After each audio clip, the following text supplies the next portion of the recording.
Hello, everybody. This is the Blurb podcast, episode 3. Is it episode 3 or is it episode 2 or 4? Well, we've actually recorded 4 episodes, but we have 3. This is the third one. This is really the third one. The official third. Anyway, the sound quality should be perfect now, guys, so you can actually hear us. We hope. Fingers crossed. Okay, so with me today I have Oleg Brazhnyk. Hello. And Dean Gaffney. Welcome back. I'm in charge of the technical side of things today, so hopefully everything goes smoothly. We're the lonely trio. We've been missing a few members today, but we'll get through the news. We'll get through what we've been playing, the usual. See how it goes. So we'll start off. So last week it was the 25th anniversary of the Nintendo Game Boy. So memories. It was launched in Japan on April 21st, 1989, exactly 25 years ago. This, I think this is, it's not huge news, but I mean, it's interesting news because... I don't think it's very much news, Roddy. It is because the Game Boy has sort of defined what mobile gaming is to us nowadays. It's really weird when you call it mobile gaming. It really doesn't seem that way. No, but that was the start of mobile gaming. Like back then, that was what mobile gaming was. Yeah. All the negative connotations that come with the word online gaming in these days mobile are not gaming. applied to No, of course not. Yeah.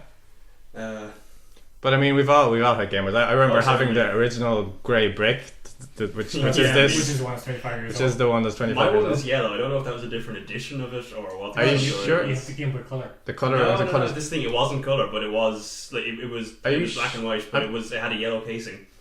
Are you sure you didn't have a case on it? I don't. I'm just telling you what I remember, unless I remember it differently. That's interesting. Check Check it out. memories Maybe you can sell it. Yeah. Absolutely. Do you still have it? I believe I do somewhere. That's interesting. I know. I mean, like as a kid, I lost interest in it once I got my Game Boy Advance, and then. Oh man, the Game Boy Advance! What a console! Well, the initial Advance was actually kind of rubbish because it had no backlight. So I didn't mind that. I had the original, the long one without the flippity flip. Oh, the SP was amazing. I love that. But then you had all the extra attachments where you had a handle and an extra battery and a light and a magnifying glass. Yeah, I remember the Game Boy Color. I just had so many attachments on it. I had this magnifying glass with the little light because I had no backlight. It was amazing. Yeah, it was good. But I mean, maybe tell what are some of your best memories, Game Boy memories? Oh man, I would say definitely. Okay, obviously the one everyone will have, of course, is Pokemon. Oh yeah, definitely. Jesus, like, we grew up with Pokemon. Yeah, absolutely. Every one of us. But for me, I think my most fond memory was again the Game Boy Advance SP, and there was a game. Everyone, of course, knows Final Fantasy Tactics, which is highly celebrated. Now, Tactics Advance was a Game Boy Advance version. It's nowhere near as celebrated. However, when I was playing this, I hadn't played Tactics, and I thought it was fucking great. It was absolutely amazing.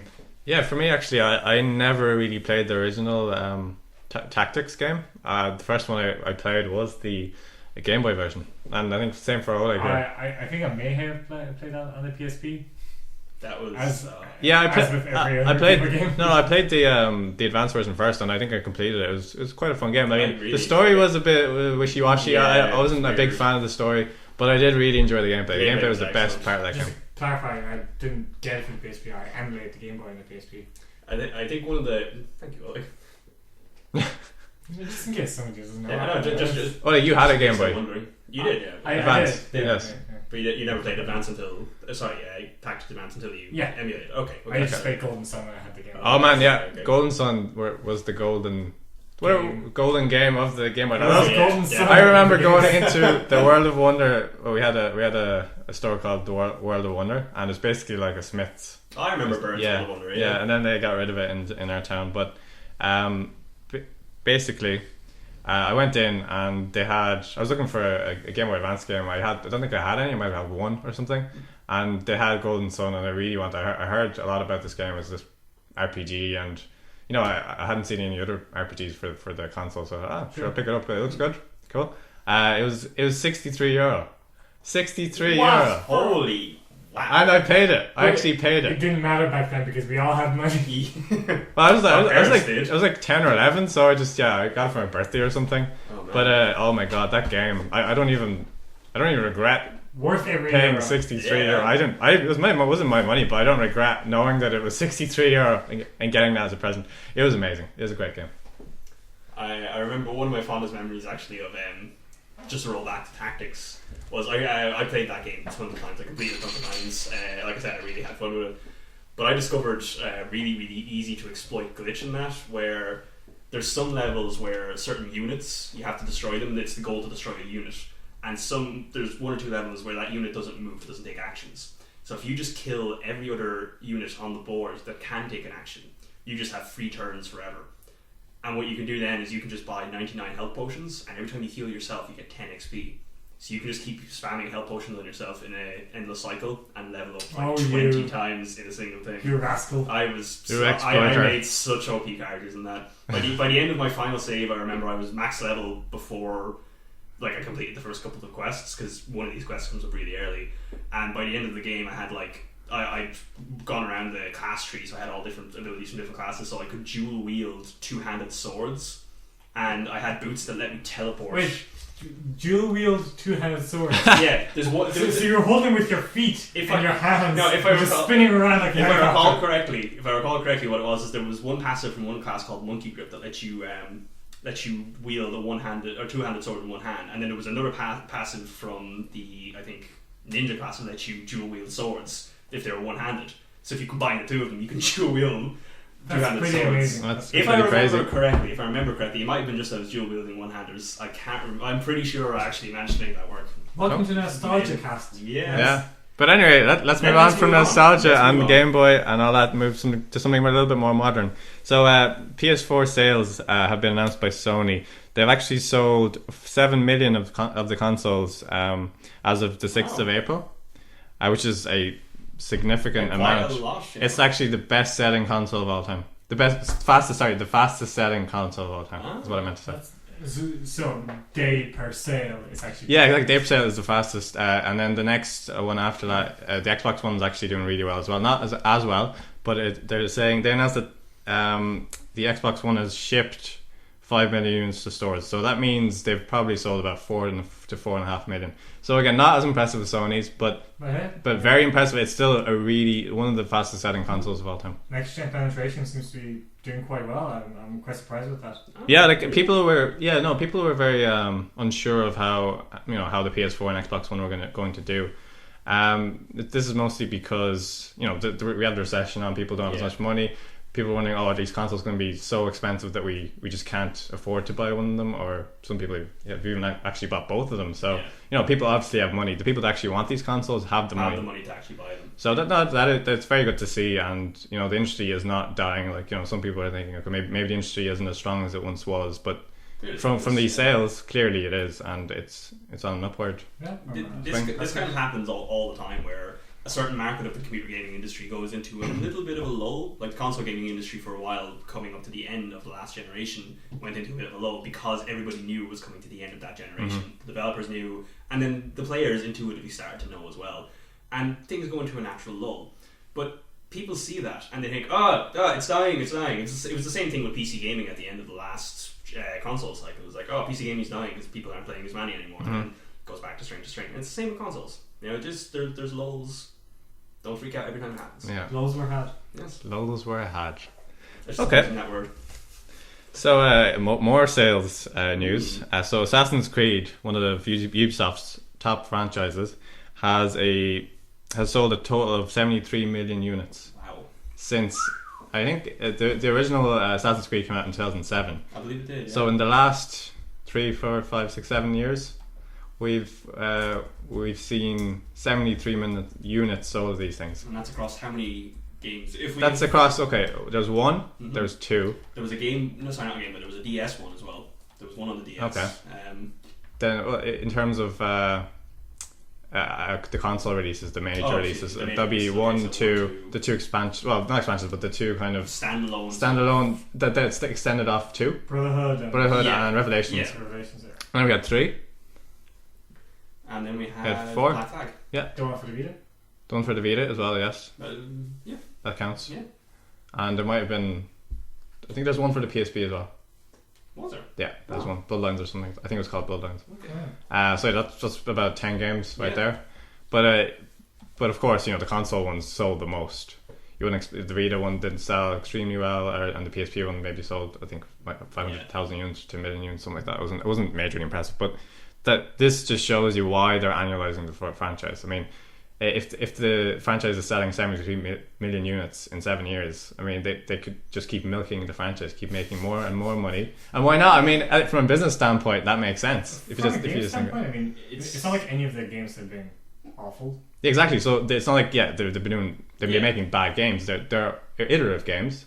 They haven't really done anything extremely new in the last number of years, but the whole genre is new. Like the whole parkour. Yeah, I suppose that's good. Yeah, and the battle system, at least in the first and second game, were quite innovative. Yeah. So they're just building that. They're making great games, and they're Why not? selling more copies. It entirely depends on your opinion of those games. I mean, I know some people think that Assassin's Creed is just the definition of everything that is wrong with the AAA industry. the way the parkour basically plays itself, the way the combat is just counter them as they come at you one at a time, very politely. You know, and some people just think that's just completely ridiculous. It makes you feel good. Yeah, it does. I mean, I see the entertainment value in it, but I don't know how I feel so much about just the constant iteration, because I think that was the problem with Revelations and Brotherhood. I think they were good games, but they iterated so heavily on number 2, and eventually I couldn't be bothered. Like, I played Brotherhood and I was just like, okay, whatever, and then Revelations came out and I was like, I'm not buying this, and I still to this day I haven't played it because I just cannot be arsed.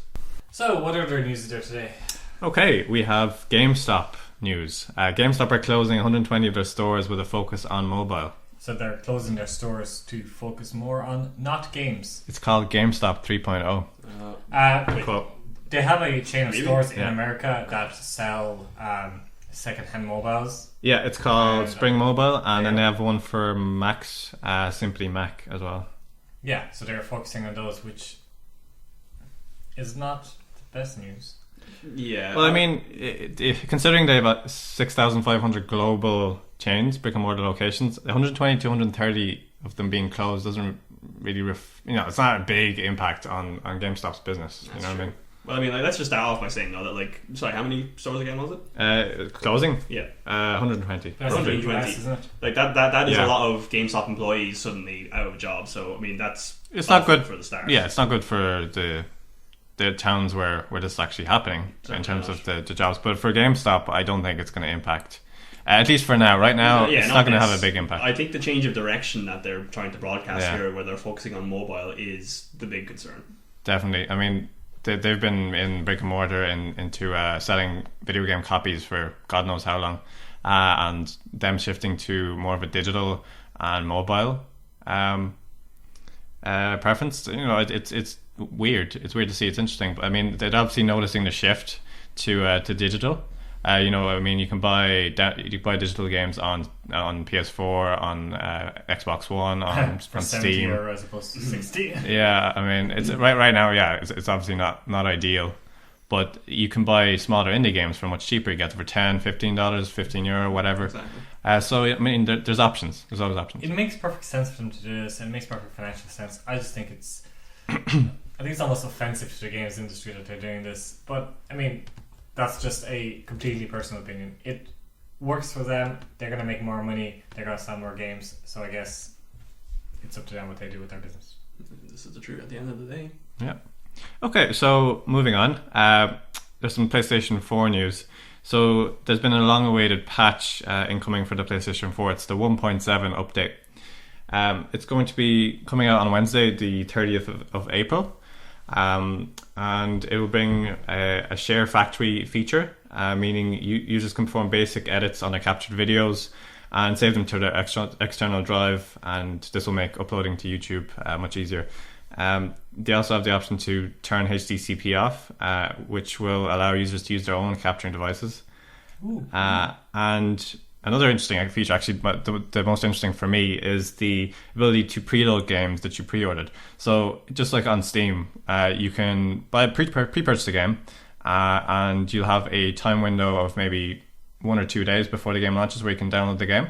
And then once the game comes out, you can play it at launch. So that usually is midnight. So if you really, really want to play a game and you're anticipating it for a very long time, it's very handy for someone just pre-purchase a game, preload it, and it's good to go. Like Child of Light. Exactly. Any game. I mean, games nowadays are quite large in size, especially for Xbox One and PS4. So this is a very welcome addition. Definitely. It's quite interesting. Yeah, it's interesting. I'm really interested. Sorry, I'll interrupt you. But it's the sort of thing that they promised when the console was coming out, that it would have all these features. So it's interesting that they're it's good to see them deliver updates. Yeah, but yeah, that's the way it works with software. I mean, you can promise them what you want, but at the end of the day, you're not going to make all those promises aren't going to be there day one. Yeah. I mean, obviously they tried to get the console out with as many features as possible, but over time the console and the ecosystem will develop, just like for the Xbox One and PS4. I mean, it will take time, but we'll see more and more features come out. It'll happen. Looking forward to it. It's interesting. I mean, for me, the most interesting about that update is the addition of the ability to use your own video capture software and device. Yeah, and I think that's pretty cool. Yeah, I mean, I think Sony are kind of really realizing just how good the Let's Play community is for their marketing, for the marketing of games in general, for the games populace, and how much people love that. And I think the fact that they're directly appealing to people who make videos, who produce that content, and trying to make their lives easier with regards to making that content is really cool. Definitely. Some more next gen news. So we have the Xbox One launching in Japan. They've released their release date. Sorry, it's coming out in September of 2014. So that's almost a year after it's come to the US and Europe and other regions, which is quite a bit of a delay. A lot of time. But I mean, it's no surprise the Xbox 360 did not do well when they launched in Japan, and I think if I remember correctly, it did launch roughly around the same time as it launched in the US and Europe.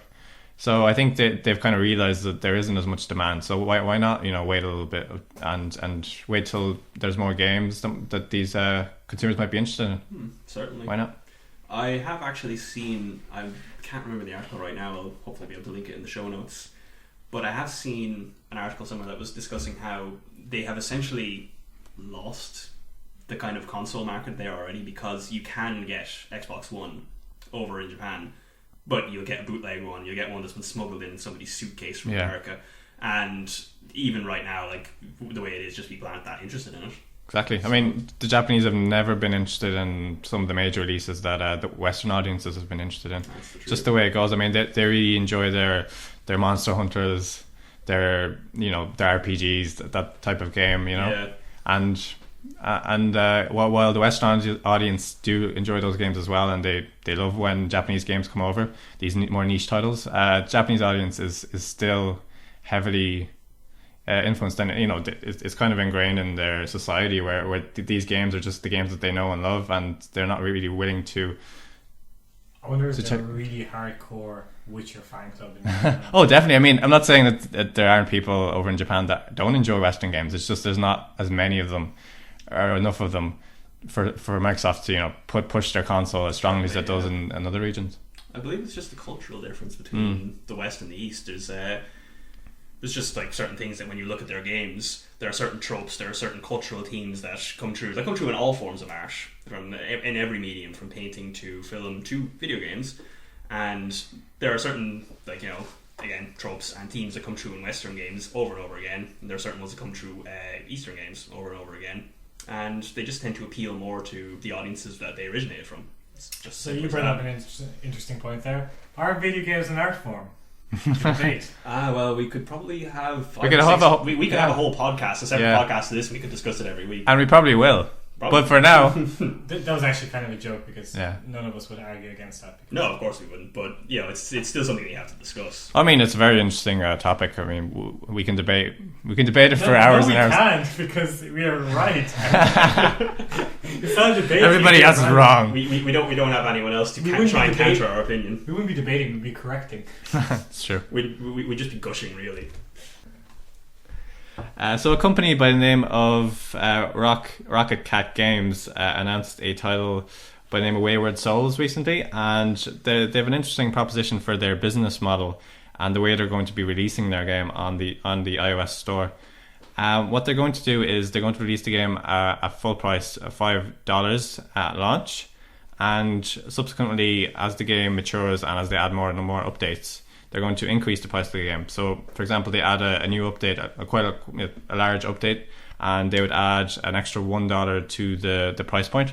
So say the game they release an update in December of this year, the game will go up to $6, and if they release another update next year, it'll go up by $1 again and again and again. So that it's very different to what you usually see, where games actually decrease in price over time. So I think they're trying to bait the media to. I really think because it's just a marketing strategy, and it's a great one. So every news website, including the Games Blurb, has mentioned this pricing strategy, and it's getting them publicity. And I'm probably going to get the game if it ever comes out on Android. Yeah, it's an interesting game. I think they're touting it as a big full-fledged RPG release. It's going to be like a full-fledged game on any console, and they think that the $5 price tag is more than reasonable. I mean, I don't think it's unreasonable for mobile apps to charge up to $10-20 for a game. I mean, people are less likely to play it, but it's a quality product. It's a quality product, and the price has to be paid. It's been proven that mobile users have actually paid upwards of €10 for games. I mean, we have XCOM Enemy Unknown came out recently. I think it only came out on Android a couple of days ago, and they're charging I think €9 or €10 for that game. But it's a full-fledged game. I mean, this game came out on PC, on consoles. It's like a 30-40 hour experience. I mean, great game, by the way. Great game. Excellent game. I mean, if you are interested in a tactical squad shooter for Android or iOS, definitely consider not it. even I pick it up on any device. Yeah, any device. It's fantastic. I would just like to point out that I called it on the very first day I played it. I did say this game. He has said this to me multiple times. He has. The controls and the interface was designed to be played on mobile. Yeah, and I remember telling him, "Nah, I mean, come on, I understand where you're coming from, and the UI elements are actually quite big, but I was kind of thinking in terms of the consoles. They had to scale the UI for consoles as well, and that's why the UI had to be quite larger. But yeah, you were right, actually. Their vision was to bring it out on mobile, so well done. I mean, nothing wrong with it. No, game, I mean, like, it should be spread to more mediums. And modern devices are like powerful enough to really facilitate a game that's that good, that has that kind of scope, and that you can play perfectly with that kind of interface. I don't feel like it. I don't feel like it took away from the PC experience very much. I think they struck a nice balance there. I certainly think they did too. But if they focused straight on PC, it could have been better in some ways. Yeah, I feel. But no. Yeah, definitely. But getting back to Wayward Souls' pricing strategy. Yeah.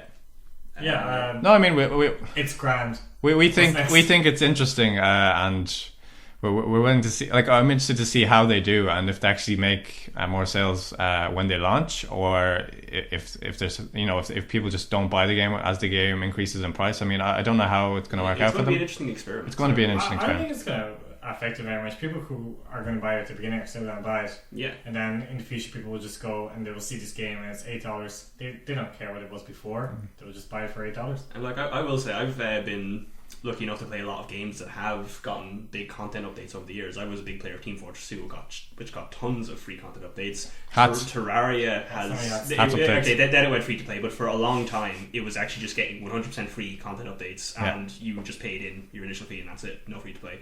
Terraria is another game that has had gigantic expansion pack sized updates come completely for free. I don't think it's unreasonable, if you're updating your game that often with high quality content, to increase the price a little bit that people enter in at. And for people who enter in early, it's a good investment. For people who enter in later, they're still paying you for your work. I don't think it's unreasonable. It's nice to get free updates, don't get me wrong. It's really good. But I don't think it's unreasonable. I know this is going to start an entirely new conversation. But I'd like to ask you about Starbound. How's that going? Okay. I've been quite interested in it, and the thing I'm not sure about it is the early access side of it. Yeah, and that is a problem for me so far. Thanks for bringing this up. This is actually an interesting thing. I really was into Starbound like from the very beginning, and I mean like when it was initially just a couple of mocked up proof of concept UI screenshots on NeoGAF, before I had a website, before I had a blog, before I had a name. I saw this thing and I was kind of like, ooh, the concepts in this game sound cool, the graphic style they're going for looks cool, ooh, there'll be mechs, there'll be this, there'll be procedural generation. I was in love with it from the very start. I paid for it, like I pre-ordered it as soon as I can, and I have a rule where I don't pre-order games anymore, but I pre-ordered the shit out of that, and I got like the tier 2 pre-order, which is like, there's like 3 tiers or 4 tiers, and when it finally came out in the early access model, it's the same thing with all kind of all of these early access games. There's just the content, the vision that they sold me on isn't there yet, and I've begun to question whether it will ever be there at this point. That was exactly my next question. Like, will that vision ever appear? Because I mean, these early access games, they're just in beta forever. Yeah, this is just it. I'm going to bring up the example of Minecraft, a very popular game. Certainly. It is out of beta now, technically, but what has really changed between the line of before beta and after beta? Yeah, I mean, they've added so many new features and elements to the game. Keep adding them now. They're still. I know, but that's the thing. Schedule. I mean, is the game even on version 1.0 yet? No, it is. It is. It is. Yeah, I believe it's actually on 2. So when is an early access game ever completed? Especially a game like Starbound that promises infinite content. Yes. Well, the idea behind Starbound is that the infinite content should come from procedural generation, from very clever algorithms, and also they wanted to kind of implement a sort of like in Neverwinter Nights, where you have a sort of dungeon master system where people can create these dungeons, and there will be an active player having an impact on your game as you go along. Which, really cool, but completely non-existent at the moment. That is worth mentioning. So then, simple question: when should I buy the game? Should I buy it now? Should I wait 6 months? Should I wait a year? Should I wait 5 years? It all depends on what you expect. Classic. Yeah, exactly. See, it all depends on what you expect to get out of it right now. If you go in right now, what you will get is you will get a spaceship. You will get 3 sectors of space, which are just procedurally generated and technically infinite. The planets all have their own unique flora and fauna, which are procedurally generated. Within certain limits, like you will start to see certain body parts and certain plant parts repeat themselves, but they all have different gravity. Some places are actually just asteroid fields. Some places have no atmosphere because they're moons. And it's pretty cool just to fly around this big sandbox universe that's just full of all these crazy things. But so in a Kotaku sense, in a Kotaku review game sense, should I buy this game? Well, right now it's not even out, so it's more like, should I be looking into this game and thinking about buying it? Well, I think in the future. What's the difference between early access and buying a full game? There is no. I mean, you're paying the same price. Yeah, you're paying the same. Should you consider this game right now? Yes, but you should have a look at some Let's Plays. You should have a look at some videos and stuff. You should see what the game is right now, and you should decide for yourself whether or not you're comfortable paying with just that. I think if you're going to buy into early access, you should look at what that game is right now, and you should say, this game could be like this, and they could never update it again. It could be like this forever. Am I happy with paying this amount of money for this game right now? Mm-hmm. If you are, by all means buy in. Okay. Maybe in the future you'll get more. As for Starbound, right now, personally, I just don't feel like the vision is there, but the developers are pretty cool guys, and I think they will eventually deliver on it, even if it takes time. Okay. So have a look at it. If it seems like it'll be your thing right now, definitely consider it. Yeah. Sounds good. Okay. So the next topic of conversation are some new trailers and gameplay videos. Ooh. Interesting. Ooh. Shiny. So yeah, there's been quite a few interesting games that have seen new trailers, new videos, that sort of stuff. Speaking of shiny, we have Evolve, which is a game made by the Left 4 Dead developers, and it's basically a game where you have a team of 4 main characters. They each have their own abilities. It's a first-person shooter. It's a squad-based shooter, so it's very cooperative. You're trying to chase down this huge, humongous beast. Which is a 5th player. Which is a 5th player. So a player actually gets to control this massive beast. So if you think back to Left 4 Dead, it's kind of like playing the tank, and all the time, and the tank, basically all the tank did was throw giant boulders at you and smash you with his fists. Yeah. Here in this game, this beast has so many different abilities. He can jump. He can do this little in the video we were watching. He jumped into the air and did like this body slam. He breathe fire, throw rocks, and of course jump on people and try to eat creatures to gain more power. It's basically that boss section from Left 4 Dead taken and expanded into a full game. I think the really cool thing for us, and this is in the name of the title, is that when you're playing the creature, your initial task is to evade and to sneak and to try and get stealthy kills if you can, or to just generally try and be elusive and evolve. Your character literally evolves as time goes on, and you become more powerful. That's the cool thing. And then at the end, you become a monster. Yeah. Well, you're already a monster. Yeah, they are. But you become a monster. You become big, and you huge. start stomping. Oh So yeah. you start destroying stuff. You get swole, bro. So Gains. from the trailer, what do you guys think? What's the thing you're most excited about this title? I just want to play Monster. Yeah.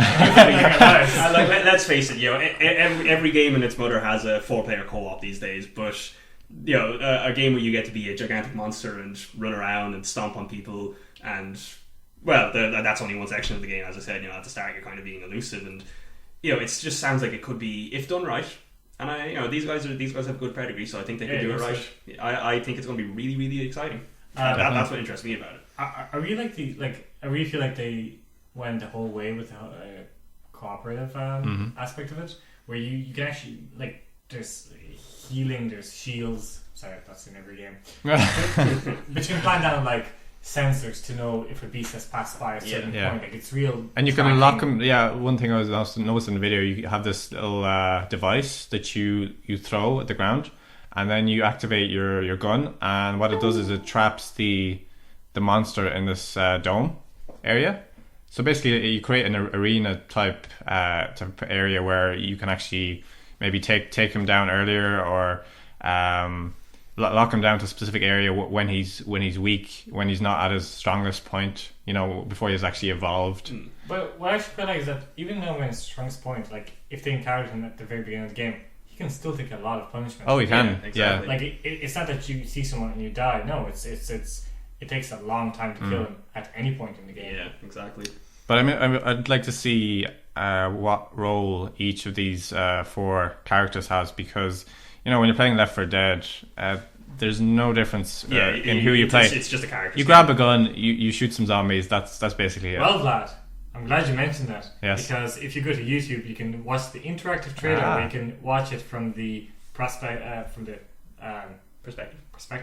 of any of the heroes. So there's a trailer up on YouTube, and it's 40 minutes long. So if you have the time, do check it out. I personally only checked out the 8-minute trailer, the demo that they showed, where they basically just funneled you down a certain path, and one of the various outcomes that actually occurred.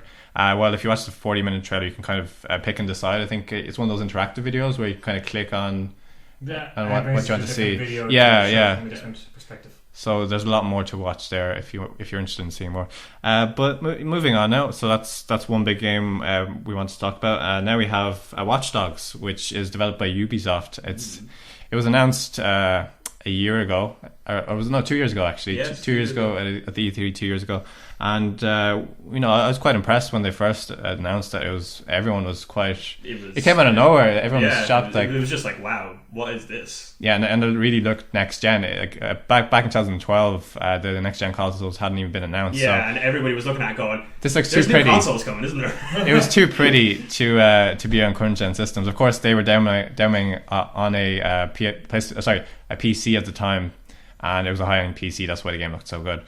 But I still will. So moving on. So where we're at now is the game's about to launch. It's coming out, I think, in May, and they've shown off the multiplayer gameplay video and preview, and some of the media has had a chance to play through about 4 or 5 hours of the game, and they've shared their insights and what they thought of the game. And from what I've heard, there's a lot of positive response towards the game, and everyone seems to be quite excited. I mean, personally, the game looks really pretty. It looks like a massive world that you can explore. I really love the hacking aspect to it. Yeah, certainly. That is the star. My favorite thing about it is the animation. Not gonna lie. It's just the jacket. The jacket. The jacket animation is what makes the game for me. I'm gonna buy it based on the jacket animation. Just walk around the streets, do nothing. Yeah, I'll just be like a citizen, just walking around the streets, enjoying the sights and animation. I really think one of the cool things I thought, we were just watching the trailer again there, and we noticed that every NPC you could actually check out what their net worth is and what they're currently doing, what their occupation is, that sort of thing. Like it's interesting. Enthusiast. Yeah, Cthulhu enthusiast was one of them. And this would be Clown our friend Dean fetishist. here. Clown fetishist. Well, the Cthulhu enthusiast, right, guys? Like right now, he's wearing a hoodie that says "cute Cthulhu" on it, and it has a little chibi Cthulhu. Indeed. That is what's happening. That would be It wasn't an occupation, it was more of an interest. Anyway. In any case, well, yeah, you can scan every civilian as you walk past them, and it's I don't think it's an amazing or innovative feature, but just to be able to look at all these people, get a little snapshot of their face, you get a little bit of info about them. If there's a criminal record, just all these details. I think really quick interesting. side note, just interrupted the podcast for 1 second.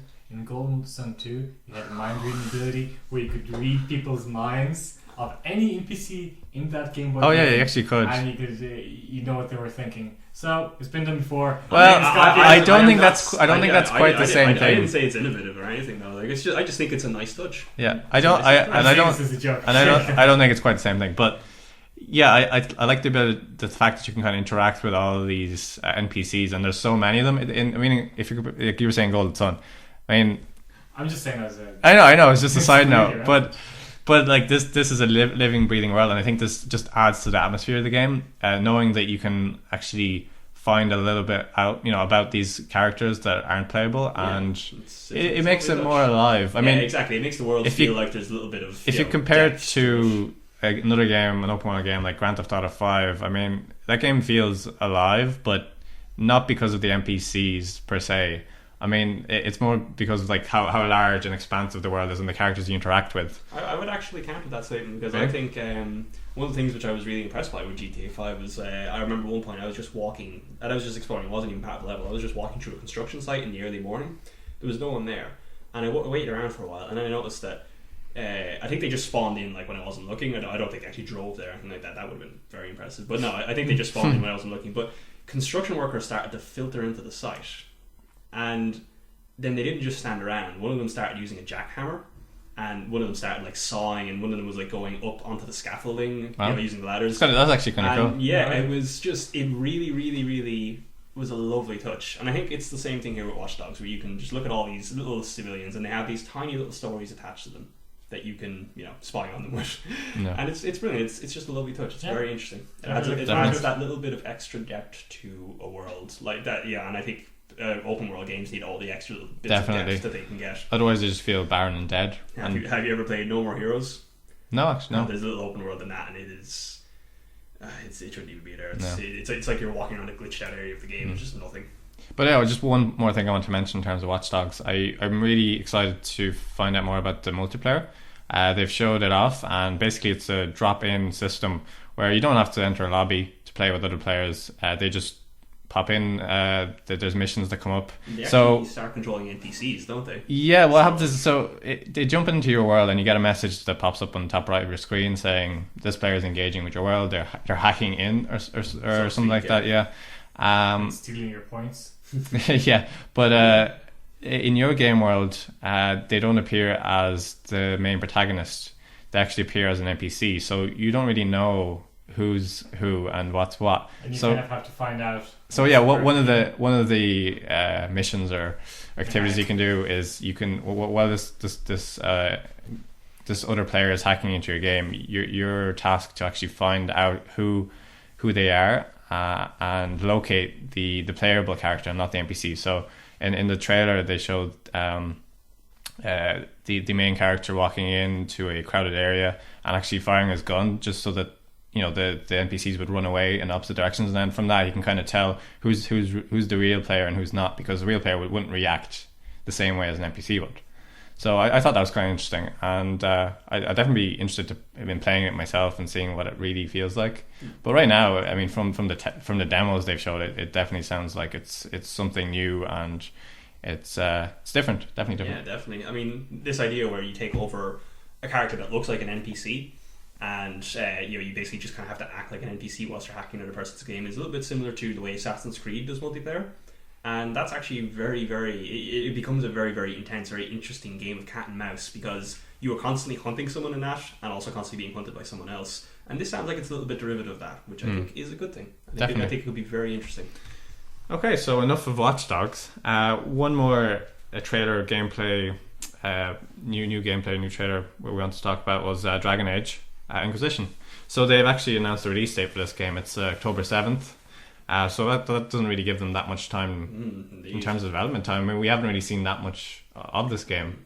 Just before we continue, what are your opinions of Dragon Age 1 and 2? Just put some backdrop to this discussion. Well, I never finished 1 or 2, but I played a fair portion of 1, and I really enjoyed it because it kind of harkened back to that old school top-down RPG, kind of like Definitely. Baldur's Gate, Icewind Dale, Yeah. them sort of games. I really enjoyed that because of that, and you could pause the game. It was even when before they released the game, they're saying it was a spiritual successor to Baldur's Gate. They actually said that. They actually said that, the development team said that. So That's exactly what it was. And that's what it was. Absolutely. And what I kind of hated about the second game was because they kind of threw that out the window and then focused more on the mainstream market, made it more of an action They didn't really RPG. throw it out the window. Well, I mean, They grabbed it, they bodily flung themselves and it out the window, landed on the street, started pounding it in the face, then set it on fire, then took the hot ash and threw it into a lake and poisoned the lake. And all that thing they called streamlining. Yes. yeah. As you can see, Dean's quite passionate about the game. I actually You finished it. You can read I the whole game. finished Dragon Age 2, and I actually did like it. I liked it very much. Oh, actually, I mean, I say that, like, I go on, but it wasn't a bad game. No. It was a good game. It was enjoyed the game. enjoyable. It was just after the first game, it just seemed such a departure from what the first game actually was. My biggest problem with the second game was the Asset reuse. It was the same. Yeah, it was the same area. You were stuck to the one location for the whole game. Even after the 20 dungeons. hours. Yeah. After 20 hours and halfway through the game, like, oh great, I've explored every single crevice of the city. I get to move on now, and I never did. Yeah. For another 20 hours. Basically. I mean, like if the game was 10 hours shorter, it would be a great game. Yeah. There's some great choices. I really enjoyed the story. I romanced all the male characters because you can, apparently, even the ones that weren't romanceable in the first game. So they all of a sudden grew an appreciation for the hawk. The hawk. The Hawk. Yeah, a bit of a cough there. So now Anyway. that you know what we think of the first two games, let's give us some opinions on the third game and what we think of what we've seen so far. You remember the thing where he said about the hot ash pounding? And Yeah. The Hawk pounding and the ash. They seem to have gone the full way with that and made it a hack and slash game. Well, from what we've seen, we haven't seen much gameplay, but Yes, from the gameplay they've shown. But they do keep saying over and over again that they will cater to the Dragon Age 1 fans, and I'm willing to give them the chance, and I would like to see You are? it. And I actually believe that to a point they'll pull through, and I would like to see whether it's actually a good game in spite of the fact It's EA. that it's a hack and slash. You mean EA? Look, I think what this is going to be is, at the end of the day, it's going to be a nicely polished game. I think they have definitely learned their lessons from Dragon Age 2, because Dragon Age 2 was, at the end of the day, we've said some nice things about it here. You cannot deny it is a cash-in. I'm sorry, it is a cash-in. Okay, it came out 1 year later. You reused tons of assets. It was a cash-in. This looks like they've learned from their mistakes. They're trying to make good on it. They're trying to make amends. But it's not going to be a spiritual successor to Baldur's Gate. Okay, and they say they're going to try and cater to fans of Dragon Age Origins. Unless you make another spiritual successor to Baldur's Gate, they're not going to be appeased. They're not going to take any kind of compromise, and they shouldn't either. If it's going to be a hack and slash or it's going to be a tactical RPG, and from the little snippets of gameplay which we've seen from the quote-unquote gameplay trailer, it's going to be a hack and slash. And that'll be fine. Yeah. But I just wish they wouldn't be disingenuous about it. Yeah. I wish they call it Dragon Age.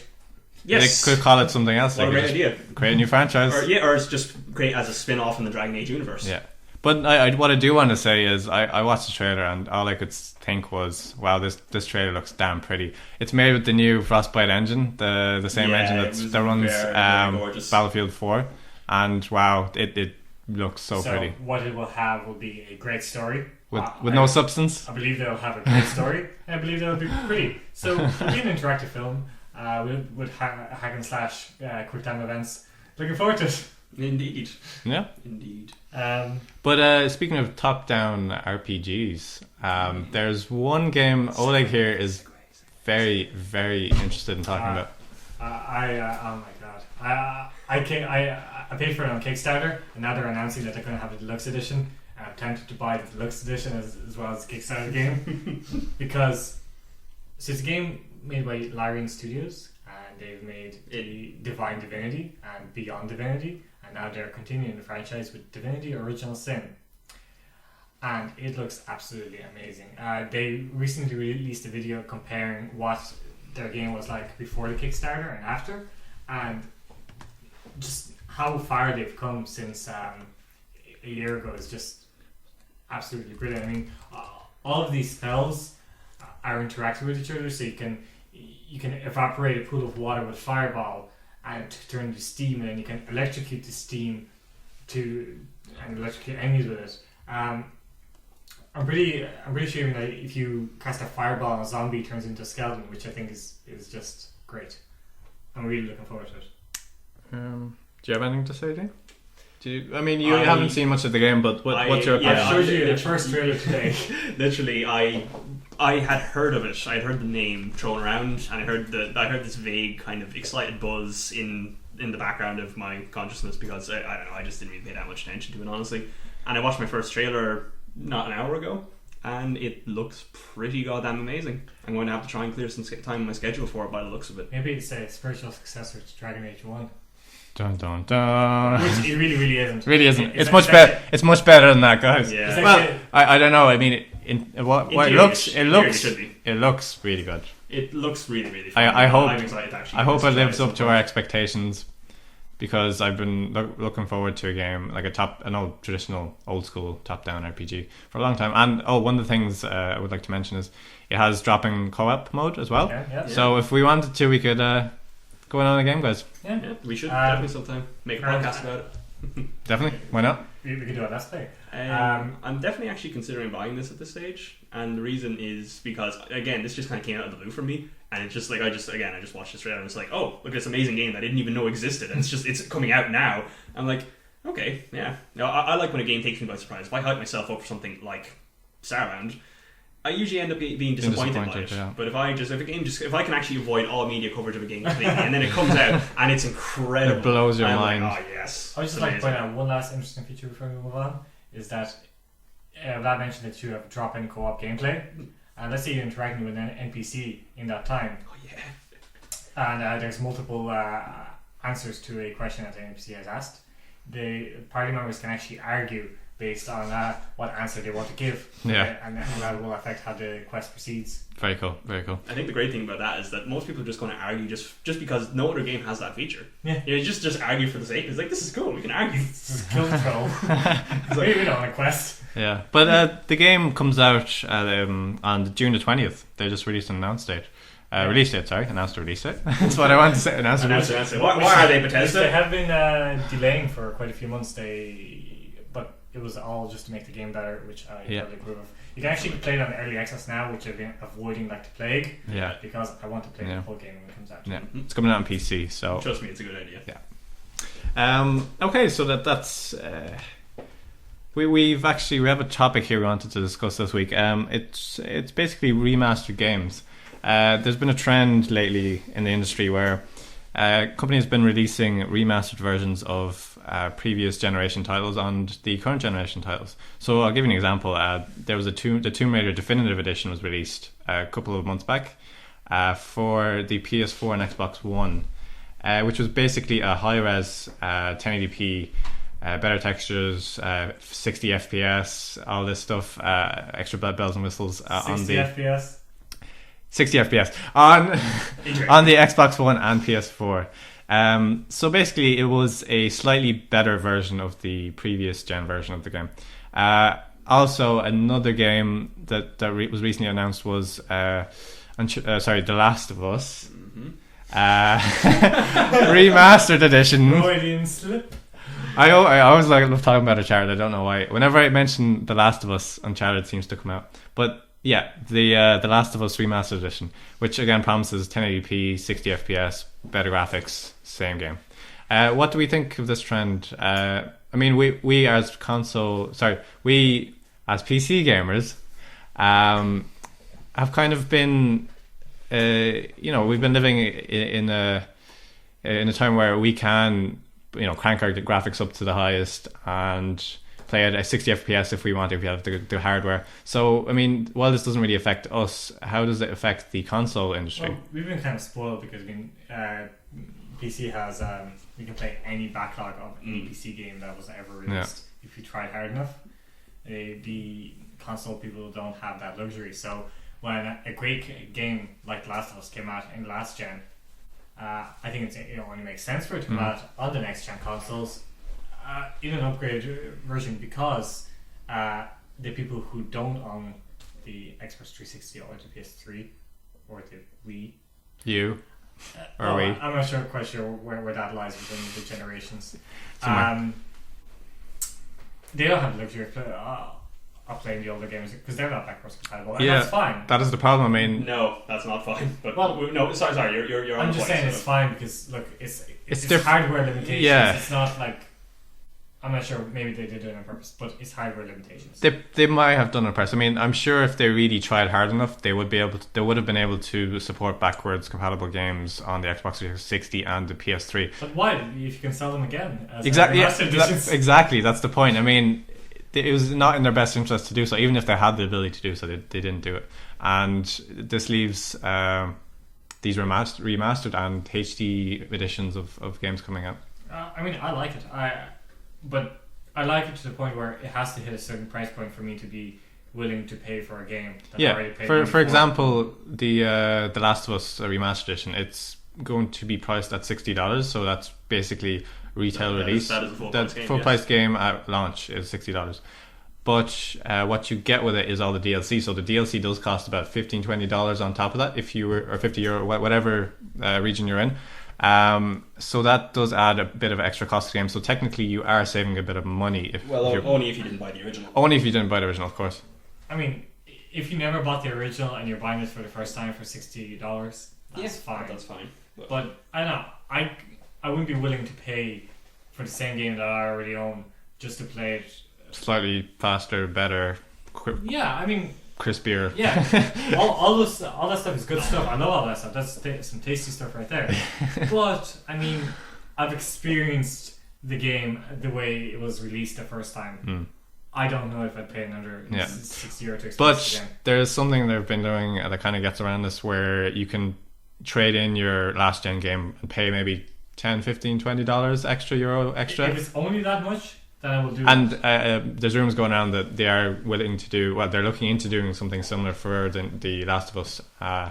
So basically, maybe if they offered the opportunity for gamers to trade in their PS3 version for maybe even at least half or 3/4 of the value, that would be very good value, I think. I thought it'd be half. Oh, sorry, that'd be 3/4. But if half, then maybe, I guess. But that's not unreasonable, because when the PS4 just launched and the Xbox One launched, you could trade in your Call of Duty Ghosts game and your Assassin's Creed 4 game as well. And if you paid $10 extra, you're actually able to get the next gen version of it. Cool. So I mean, if they do something like that, then I don't see the harm.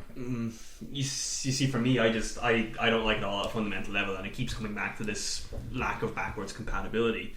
Now, I know they say that it would cost a lot extra, that there would be hardware limitations, there would be software limitations. Like, I understand. I know for a fact that software emulation is difficult.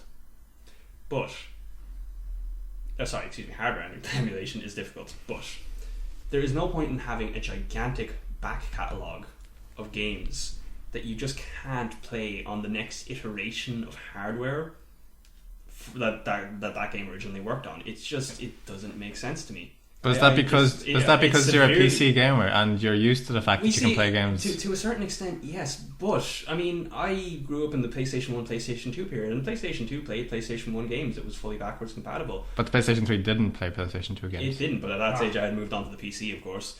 Look, I just don't think it is reasonable. Sony, for instance, the PS2 has the largest gaming catalog ever. To me, it's probably the best gaming console of all time. Quite arguably, I would. I would say so too. But you could argue. But what is the point in having that huge back catalogue of owning all those games? If your customers own all those games and they can't go back and play them, it just, again, I know there's limitations, but it just severely. Yes. Yes, I'm gonna dust off my PS2 I just think it severely devalues these new pieces of hardware for me. Yeah, it definitely I completely understand. And then I completely disagree with this whole notion of you can have the same game that you have on your PlayStation 3 and PlayStation 4 for paying another $60. But it'll have HD textures. It's like, nah, the only time I'm ever okay with that is maybe in the case of, say, the Resident Evil remake, where they went back and they literally built the game from the ground again. But that's a remake. That is an actual remake. That's not a remaster. This whole HD Spit Shine edition, no. I don't appeal to you. So does this conversation include HD editions of games that were released previously? So I mean, mythology for the PC, is that up for discussion? Certainly. But the funny thing about that game is you can play that game on your PC now. I mean, the only reason I'd be tempted to buy this HD edition is because of the slightly prettier texture. So how is that any different to buying a remaster? I suppose that's a good argument. Well, first of all, what are the differences in the remaster and a HD remake apart from the price tag?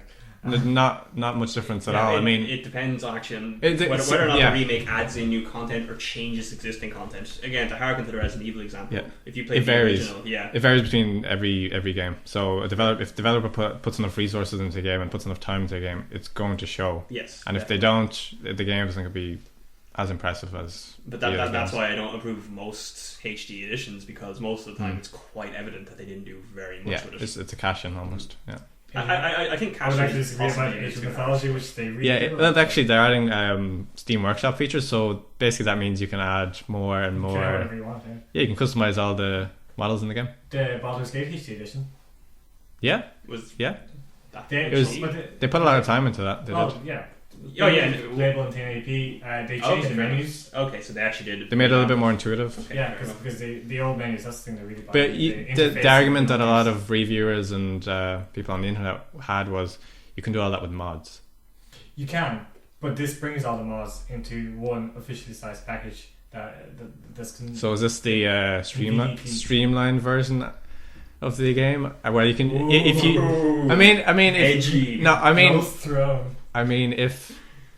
if you mod the game, it's a little bit more complicated, so it requires some actual effort in doing this. And true. If you see this game on Steam and you're like, oh, this game comes with all these features, added features and mods that they developed themselves in house.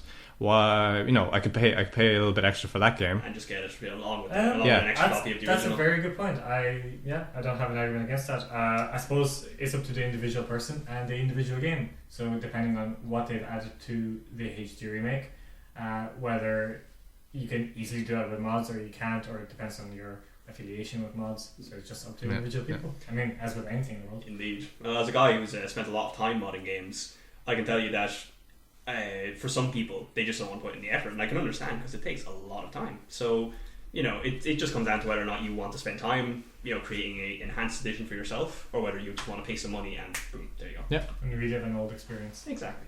Okay, so that's our thoughts on HD remasters and remakes and all these. It's a bubbling cauldron of. Were there any thoughts shared, really? Well, I mean, I think opinions were shouted. Frankly, I mean, I don't think they're the worst thing to happen to the games industry. Is Dota 2 a HD remastered edition of Dota 1? Because all the Dota 2 updates still apply to Dota 1. Actually, arguably, yes. But wait, the game is the game is a remake, it's not a HD remaster, because all the animations, everything's changed in that game. The heroes look different. Yeah. So I mean, also you have to consider that Dota 2, one of the big draws for it is that it has built-in spectating. It has built-in features for setting up tournaments, for setting up professional matches, for streaming. My big draw to it is that it's free. Yeah. Well, also yes. Anyway. But anyway, off topic a little bit there. But let's move on. We're almost finished here, guys. We're just going to discuss what games we've been playing in the last week. I've just been watching Divinity original Sin videos over and over again. That's what I've been doing. At least you are honest, though. At least you're honest. So I've been playing my Oblivion mod collection, which I've been building for the past while. I talked about building it recently enough on the most recent podcast, 2.5. You might, if you got that far in the podcast, because the audio quality is so bad. Terrible. But just give us a summary of what your experience is like. Okay, well, you're a real fan, and we love you for it. Thank you very much. We appreciate your support. We appreciate your support during our early days and our technical issues that have arisen out of our lack of experience. In any case, I've been playing my collection. So I started a new character, and my collection is finally built. I'm happy with it. I'm happy with the way it looks. Great. So I start in the Imperial City because there's a mod where you start on a ship. You just go to a little piece of paper and you choose your specialization, your class, the whole deal, and you also choose your conditions in life. So whether you're a manual labourer or a nobleman, whether you're well off. Cool. So I said I was a mage, so I said I'm a student of theoretical magic, and I'm wealthy. But then when I spawned in, I had no money because wealthy students still have no money. So I was like, oh shit. So I spawned into the Imperial City, and I was like, right, okay, I've got a robe and a dagger, and some starting spells, and that's it. I've got no potions. I've got a little bit of food, thankfully, because I started off with like a mod where you need to eat and drink. So I had to take jobs, spit shining shoes in the street. You don't actually do it. It just like time skips forward for a little bit, and you get some money based on some like randomly generated variables. But I also had to pay for a place to sleep, and I also had to pay for food. So it took me about an in-game week to get up enough money to get some armor before I could go and raid my first dungeon. That's brilliant. It was awesome. I had so much fun. And also, one of the mods I have installed revamps the city. So I spent my first day in the city just exploring all these areas that I'd never seen before because they were all new, and talking to all these new NPCs, and everything is huge and there's more stuff. When I finally went into the dungeon, it was really dark. It was dark as hell because I had a mod installed called Cava Obscura, which makes dungeons really dark. So I lit up a torch and I went forward a little bit, and about 5 guys, because I've got a mod installed that increases the number of enemies that spawn, spotted me immediately, jumped on me. A bunch of them were weak, and I killed them fairly easily because the dungeons have been rebalanced so that there's some weaker NPCs that are always going to be weak hanging around them. But then there was one kind of bossy sort of character, and she was really tough, and she had this unique kind of helmet on. So eventually I was able to take her down. Thankfully, I barely survived that fight. And I got this helmet. I was like, this helmet is awesome. It looks a bit dingy, but hey, I'm starting the game off. It's got great stats. Boom, delighted. Went over. Oh, there's a chest I can open, and then the chest exploded and killed me. And I hadn't seen Game it. over. Did you have 5? Oh man, it was crazy. But I had so much fun. If you've ever played like Vanilla Oblivion, just consider modding it sometime, because there's such a rich mod community out there. It's very easy to get started, and you can have so much fun. You're gonna have to come over one So day, much fun. and I'll pay you to make a bespoke mod collection from Oblivion to just experience it in that way. Because I mean, that sounds like Life Simulator in Oblivion. That's what I wanted to create. That's what I was going for. Man. It's ridiculous fun. It was a lot of effort. I've basically been considering this collection and trying out different combinations of mods for over a year, but now I've got a kind of definitive collection that I like, and I'm finally being able to really explore it, and it's so much fun. It's great. Great to hear you having fun with it. Yeah, Definitely. So what have I been playing? I've actually finished the game, guys. Whoa, what? Whoa! Yeah! Can't believe it. What's the final boss of Dota 2? I assume that's the one you're talking about. Roshan Squared. I don't know, but please do go on. But yeah, I actually finished the game, and that game was Brothers: A Tale of Two Sons. A worthy game to finish. A worthy game, and I'm going to tell you a little bit about it now, folks. I talked a little bit about it last week, but in case you haven't, in case you missed last week or you couldn't hear me, Basically, what we're saying is you should have skipped last week. This is the week, and basically the game is it's a 3D. How would I describe it? It's a 3D action, not even action. It's an adventure. It's an adventure game. It's a puzzle adventure game. It seems to be one of those games that kind of defies genre in some ways. Yeah, it's a tricky one because that game is all about the gameplay and the environment. That's what I kind of noticed about it. The story is very minimal. Basically, you start the game off, and it's not really a spoiler. Your father is sick, and you have to you have to go on an adventure and find the cure. You have to find a vial that you have to come back and give it to him so he can get better. So you have 2 characters you actually control, which is different than pretty much any other game, because one character is the older brother. You control him with the left analog stick, and the younger brother you control him with the right analog stick. So it's kind of awkward at first. It's very weird because you're not really used to doing that sort of thing within a game where you're controlling 2 characters at the same time. It's very strange, and not only that, not only do you have to run around these characters, you actually have to solve puzzles while controlling them in this really awkward fashion. But the thing is, while it's awkward at first, it kind of grows on you, and you develop a kind of because you develop this kind of fine ease, and you manage to overcome these obstacles. Fine, finesse is the word I was looking for. Thank you. I know what you were saying. I was like, what Chinese? Did you find Chinese, or yeah. Chinese after the podcast, guys. Yeah. So you develop while the controls are awkward, they kind of grow on you over time, and I noticed that it was much easier to actually overcome these obstacles And I found the game to be very simple to play after you actually master the control system.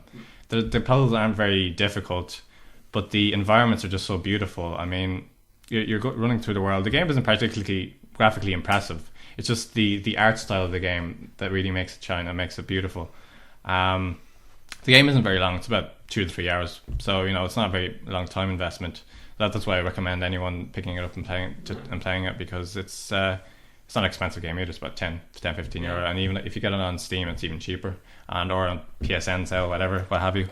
But I really enjoyed the story of that game, even though it was so minimalistic. It's told in an interesting way because the characters don't actually speak English. They speak in this kind of Simsy language where they're not really talking, but they're emoting. So you can kind of tell from their inference and how they talk what they're actually implying, and meaning I can actually gauge their emotion from that. And towards the end of the game, I actually kind of teared up a little bit because of the events. It's quite it really pulls at the heartstrings, and even though it's a small indie game, it's just as impactful as a AAA game like The Last of Us or BioShock, and any of those those games had their moments as well. And I definitely recommend it. It's a very, very interesting game. Should I buy the game? Definitely, it's must buy. Oh, I recommend it. Must buy. Must buy. Must buy. That's is that just above a yes? Way above a yes. Can I call the Elder Scrolls 4 Oblivion a must mod? Yes. Yes. Cool. Yeah, Must mod. Rated as must mod. 5 out of 5. We'll buy again. So that's what we've been playing. Oleg, since you haven't been playing anything, is there anything you're looking forward to be playing, or is there anything you would like to talk about related to video games? anything at all, just to finish up? I don't really play video. Oh, really? I don't know what I'm really doing at this podcast. I'm really looking forward to playing Child of Light. Yes, I sure. don't even know what that game is. I don't even know what it is. I don't know what the mechanics are. Well, sorry, it's a 2D turn-based RPG. It's a 2D side-scrolling RPG. 2.5D. It's this kind of 2.5D, semi 3D so thing. it's ridiculously beautiful looking. I mean, it's absolutely majestic. It's like an oil painting. All the NPCs, they all speak in rhyme. Oh, yes. And there's actually one NPC that doesn't, and they keep correcting him. It's funny. Silly. Yeah. And I mean, just for nothing else other than the fact that it's just the most beautiful game I've seen in a very long time. The art style of it is just mind-blowing. I said I saw it, I pre-ordered it, and just as a note, for £15, I think it's about €20, $20, you actually get a collector's edition with an A2 poster, an art book, a keyring, and the game, which it's pretty darn good value. It is actually good value. I mean, as far as it goes. And from what their developers were saying, the game is about 20 hours long, 15 upwards of 10 hours, so you get your money's worth basically. It depends on how you play it. Yeah, so basically a minimum of 10 hours up to 20 hours depending on how you play the game. Yeah. So wow, I'm really looking forward to this, and it also has a co-op feature where one of the players controls this wisp type creature and kind of guides you through the environment. I'm not sure how the combat system works with the wisp creature, but it's turn-based. It's party-based. Yeah, yeah. So you get your turn to attack and whatnot. Cool. Well, I'm definitely looking forward to it. Definitely. It's like a 2D Final Fantasy, except prettier. Yeah. Like all the other 2D Final Fantasies? No, it's a 2D side-scrolling Final Fantasy. Thank you. Okay, guys, so that's the end of our podcast, episode 3. I'm just going to give you our contact details. We have an email, that's gamesblurb@gmail.com. We have a Twitter, that's @thegamesblurb. And here Oleg's Twitter is @Oleg Brazhnyk. BRAZHNYK. And we have Dean's, which is @asbestoscake. Worst kind of cake. Terrible cake. Last podcast, and we'll say this again. Worst cake. And we have me @Vlad Vekshin. So that's us for today, guys. I hope you enjoyed the podcast, and send us a quick email or even Twitter, whatever. We'll be happy to hear what you think. Tune in next time. We'll be back next week again. Thanks, guys, and see ya. Thank you for listening. Thank you. Bye. Bye.